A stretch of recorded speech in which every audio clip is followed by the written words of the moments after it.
салом дӯстон, шумо дар шабакаи биография филм қарор доред. имрӯз тасмим гирифтем дар бораи актёри дӯстдоштаи шумо Сафак Пекдемир ё худ Иҷлол маълумот диҳем.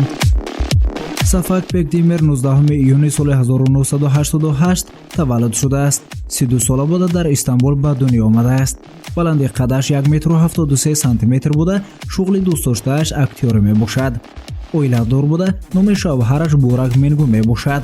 ӯ соли 2017 шавҳар кардааст. бисёриҳо номи инстаграми актёрони туркро мепурсанд ва дар аписане силка гузошта шудааст.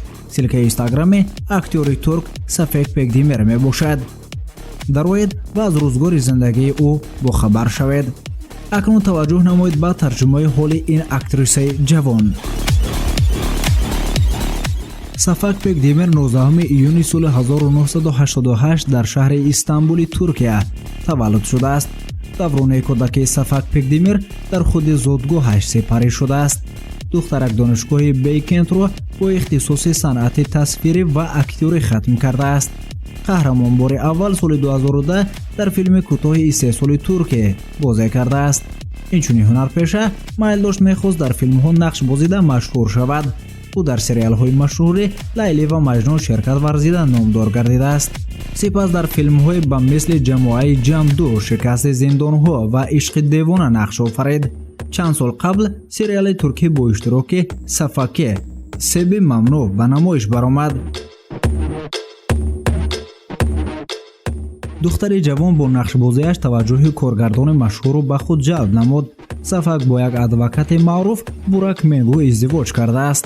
ҷавонон ҳамеша дар шабакаҳои иҷтимоӣ навиштаҷоте мегузоранд.